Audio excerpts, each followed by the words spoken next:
Cette photographie a été réalisée sur l'île de Noirmoutier. J'y ai passé plusieurs jours. Je suis allée à la rencontre de petits producteurs sur des marchés et aussi à la rencontre des pêcheurs à la criée pour sélectionner les produits du terroir. Et du coup, je suis allée à la rencontre de ces personnes.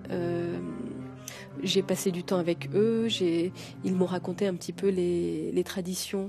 Et ce qui était amusant aussi dans ce travail, c'est qu'au départ, j'étais partie pour faire des photos que sur des végétaux. Et finalement, sur cette île de Noirmoutier, on m'a dit, mais non, mais ce qui est important sur cette île, c'est les produits de la mer. Et c'est comme ça que j'ai atterri à la criée et que j'ai vu des dorades, des maquereaux, des sardines. Et les pêcheurs aussi m'ont orienté sur des choix de poissons à photographier.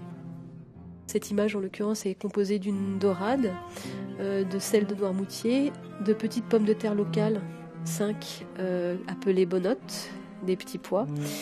Et j'ai disposé ces produits sur des objets anciens que j'ai chinés chez un antiquaire. Il y a un plat en étain sur lequel est disposée la dorade et une carafe pour du vin de Vendée. J'ai choisi le noir comme toile de fond, solennelle, intense, et j'ai travaillé la lumière comme un écrin, comme une atmosphère entre le film et la peinture. Le noir, pour moi, c'était une manière de mettre en valeur ces produits de la terre. Ça donne un peu plus d'intensité et surtout, après, avec les tirages, il y a des profondeurs de noir qui donnent un côté qui sublime un petit peu ces produits. Et j'ai trouvé que c'était intéressant d'avoir ce noir qui aussi rappelle toutes ces peintures flamandes, ces peintures des natures mortes, de Lubin Bogin.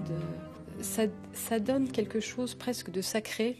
Voilà, ça met en avant presque le côté sacré de la nature. La difficulté de cette image réside sur la lumière, où en fait il y a tout un jeu à trouver, ou de lumière de contre-jour ou de lumière qui arrive de côté, qui provoque un clair-obscur et qui rendent en fait ces nourritures si vivantes. La composition, elle est aussi, elle prend du temps, mais finalement c'est assez facile. C'est vrai que la difficulté réside quand même dans la lumière. Mes natures vives sont comme une offrande, un hymne à la création. Et je souhaiterais terminer avec une phrase de Pierre Rabhi qui fait écho à mon travail. Il dit « Il nous faudra répondre à notre véritable vocation, qui n'est pas de produire et de consommer jusqu'à la fin de notre vie, mais d'aimer, d'admirer et de prendre soin de la vie sous toutes ses formes. »